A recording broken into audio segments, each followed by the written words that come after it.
അദ്ദേഹം ഭക്ഷണം കഴിക്കുന്നത്.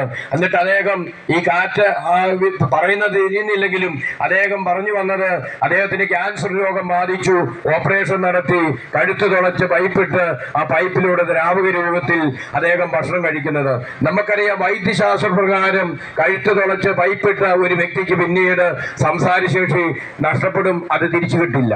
എന്നാൽ ഈ പ്രിയപ്പെട്ട സഹോദര, ഞങ്ങൾ യേശു ക്രിസ്തുവിനെ കുറിച്ച് സുവിശേഷം പറഞ്ഞു, അദ്ദേഹം അത് കേട്ടു. 1.5 മണിക്കൂർ ഞാൻ അവിടെ പ്രസംഗിച്ചു.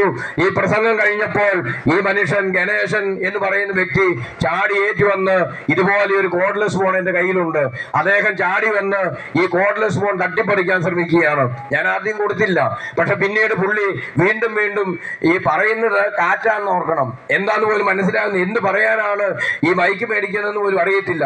എന്തായാലും അവസാനം ഞാൻ അദ്ദേഹത്തിന്റെ കയ്യിൽ ഈ മൈക്ക് കൊടുത്തപ്പോൾ ഈ ബസ് സ്റ്റാൻഡ് നിറച്ച് ബസ്സും അതുപോലെ തന്നെ ബസ് സ്റ്റാൻഡ് നിറച്ച് ജനങ്ങളും തിങ്ങി നിറഞ്ഞ ആ സാഹചര്യത്തിൽ എന്റെ നേരെ വന്ന് മൈക്ക് മേടിച്ചിട്ട് അദ്ദേഹം ബസ് സ്റ്റാൻഡിൽ ഉണ്ടായിരുന്ന ജനങ്ങളുടെ നേരെ തിരിഞ്ഞ് അദ്ദേഹം 2 വാക്ക് പറഞ്ഞു.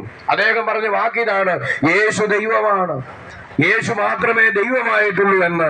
പ്രിയപ്പെട്ട സഹോദര, അദ്ദേഹത്തിന്റെ ജീവിതത്തിൽ സംസാരശേഷി നഷ്ടപ്പെട്ടു പോയ കാറ്റായിട്ട് മാത്രം സംസാരശേഷി നഷ്ടപ്പെട്ടു പുറത്ത് അങ്ങനെ സംസാരിച്ചുകൊണ്ടിരുന്ന ഈ മനുഷ്യൻ, ഒന്നും തിരിയാത്ത ഈ മനുഷ്യൻ, അദ്ദേഹത്തിന് നഷ്ടപ്പെട്ടു പോയ സംസാരശേഷി യേശു ക്രിസ്തു സഡനായി അദ്ദേഹത്തിന്റെ ജീവിതത്തിൽ നൽകുകയാണ്.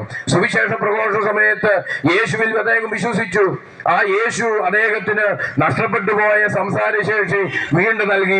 നമുക്കറിയാം വൈദ്യശാസ്ത്ര പ്രകാരം കഴുത്ത് തുളച്ച ഒരു വ്യക്തിക്ക് ആ ഓപ്പറേഷൻ ചെയ്ത് കഴുത്തിലൂടെ ഭക്ഷണം കഴിക്കാൻ പൈപ്പിട്ടേക്കുന്ന ഒരു വ്യക്തിക്ക് വൈദ്യശാസ്ത്ര പ്രകാരം ഒരു കാരണവശാലും സംസാരശേഷി തിരിച്ചു വരില്ല. സംസാരശേഷി നഷ്ടപ്പെട്ടു പോയ ഈ മനുഷ്യന്റെ ജീവിതത്തിൽ സഡനായി കർത്താവായ യേശു ക്രിസ്തു സംസാരശേഷി നൽകി.